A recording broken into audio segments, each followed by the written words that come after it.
আসসালামু আলাইকুম। সিরিজের দ্বিতীয় ম্যাচে মিরপুরে আজকে ১:৩০টায় ওয়েস্ট ইন্ডিজের বিপক্ষে মাঠে নামতে যাচ্ছে টাইগাররা। যেখানে বাংলাদেশ কিন্তু ১ম ম্যাচটা ৭৪ রানে বড় ব্যবধানে জয় দিয়ে শুরু করেছে। অর্থাৎ আজকের ম্যাচ যদি বাংলাদেশ জিতে যায় তাহলে কিন্তু বাংলাদেশ সিরিজ জয় নিশ্চিত করে ফেলবে। ওয়েস্ট ইন্ডিজের জন্য কিন্তু আজকের ম্যাচটা ডু অর ডাই।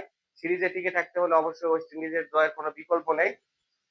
বাংলাদেশের এই ম্যাচে হয়তো চেঞ্জ হওয়ার সম্ভাবনা খুবই কম। কারণ গত ম্যাচে কিন্তু আ যে দলটাই খেলেছে সেই দলটাই হয়তোবা এখানে খেলবে। এখানে তাসকিনের পরিবর্তে হয়তোবা তানজিম সাকিবকে দেখা গেলেও যেতে পারে। তাছাড়া এমন কোন প্লেয়ার আমাদের সাইড বেঞ্চে নেই যেখানে আ তাদেরকে আসলে খেলাতেই হবে।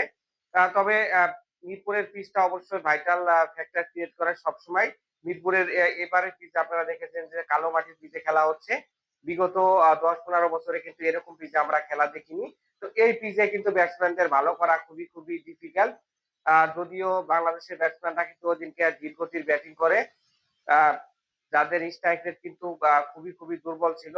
শেষের দিকে গিয়ে রিশাদ হোসেনের ইনিংসটা না হলে হয়তোবা আমাদের রান ২০০ পেরোতো না এবং রিশাদ হোসেনের ট্রিমেন্ডাস বোলিংটা না হলে ১ম ম্যাচটা হয়তোবা আমরা হেরে যেতে পারতাম। একটা সময় কিন্তু ওয়েস্ট ইন্ডিজ কোন উইকেট না হারিয়ে ৫০ রানের জুটি করে ফেলে। এরপর কিন্তু রিশাদ হোসেনের ম্যাজিক্যাল একটা স্পেল আমরা দেখি। পরবর্তীতে কিন্তু বাংলাদেশ বড় একটা জয় নিয়ে ওইদিনকে মাঠ ছাড়ে। এই পিচে আমার কাছে মনে হয় বাংলাদেশ যদি ১ম এ ব্যাট করে ২২০-৩০ হবে আইডিয়াল একটা স্কোর। তবে এখানে আরেকটু বেটার স্ট্রাইক রেটে যদি ব্যাটসম্যানদের ব্যাটিং করতে দেখতে পাই তাহলে হয়তোবা ভালো লাগবে। কারণ ওয়েস্ট ইন্ডিজ এই টিমে কিন্তু তেমন কোনো বোলার নেই যে ভয়ংকর কোনো বোলার রশিদ খান, মুজিবের মতো কোনো ওয়ার্ল্ড ক্লাস কিন্তু বোলার নেই। এখানে হচ্ছে পেরি রয়েছে, আ আ গুনাকেশ মূর্তি এবং হচ্ছে রস্টন চেস সবাই কিন্তু মোটামুটি একবারে বলব না যে খারাপ বোলার, মোটামুটি বোলার। তো আহামরি কোনো বোলার নাই। পাশাপাশি কিন্তু ভালো মানের পেসার ওয়েস্ট ইন্ডিজের এই টিমটাতে নেই।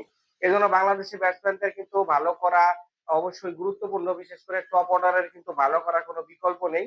কারণ এই পিচে কিন্তু টপ অর্ডাররা ভালো করলে পরে মিডল অর্ডাররা একটু ভালো করলেই কিন্তু মোটামুটি ২৫০ এর আশপাশে একটা স্কোর দাঁড়ানো করা সহজ হয়ে যাবে।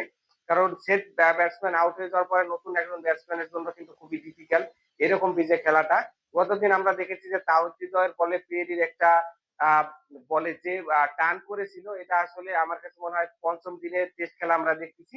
তো এইসব পিচে খেলে আসলে ব্যাটসম্যানদের খুব একটা উন্নতির সুযোগ থাকবে না। সাইফ হাসানের সাথে হয়তোবা সৌম্য সরকার থাকবেন যদি অনেকদিন পর সৌম্য সরকার এখানে চান্স পেয়েছেন। ভালো খেলতে পারেননি। অবশ্যই তিনি আরেকটা আম চান্স এখানে পাবেন। সাইফ হাসান কিন্তু আফগানিস্তান সিরিজে ডেবিউ হয়েছে, ভালো খেলেছে। তবে আমার কাছে মনে হয় সাইফ হাসান একটু হচ্ছে ক্রস শট খেলতে পছন্দ করেন। তবে এরকম টার্নিং পিচে কিন্তু আপনি যত ডাউন দ্য গ্রাউন্ড অর্থাৎ স্ট্রেট ব্যাটে বল খেলবেন ততই কিন্তু ভালো হবে। ওয়ান ডাউন এখানে হচ্ছে নাজমুল হোসেন শান্ত রয়েছেন। শান্ত গতদিনে ৩২ করলেও স্ট্রাইক রেট ছিল কিন্তু ৫০। তো তার কাছ থেকে আরো একটু ভালো স্ট্রাইক রেট আমরা আশা করি। তাওহিদ ৫০ করলেও ৯০ বল খেলেছিলেন গতদিনে।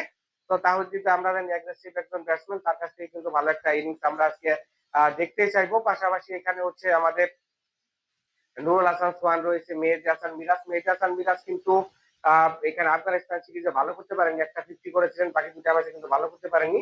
মিরাজকে কিন্তু মিডল অর্ডারের দায়িত্ব টুডে অর টুমরো নিতেই হবে। যেহেতু মাহমুদুল্লাহ এবং একই সাথে মুশফিকুর রহিমের জায়গা কিন্তু ভ্যাকেন্ট হয়ে গেছে। তো মিরাজকে কিন্তু এই জায়গার দায়িত্বটা নিতেই হবে। নুরুল হাসান সোহানও কিন্তু এখানে টি-টোয়েন্টিতে ভালো খেললেও ওডিআই ক্রিকেটে কিন্তু একদমই ভালো করতে পারতেছেন না। পাশাপাশি আমি যদি বলি এখানে হচ্ছে রিশাদ হোসেন রয়েছেন শেষের দিকে গিয়ে কিন্তু মোটামুটি ভালো ফিনিশিংটা তিনি দিতে পারেন। বোলিং এর কথা যদি বলি বাংলাদেশি বোলাররা কিন্তু গতদিন ট্রিমেন্ডাস বোলিং করেছে। রিশাদ হোসেন ৬ উইকেট নিয়েছেন। তো রিশাদ হোসেন কিন্তু এরকম পিচে ভয়ংকর হয়ে উঠতে পারেন। মুস্তাফিজুর রহমান কিন্তু এরকম পিচে ভালো বল করে থাকেন। বিশেষ করে তার কাটার কিন্তু এখানে খুব ভালো ধরে।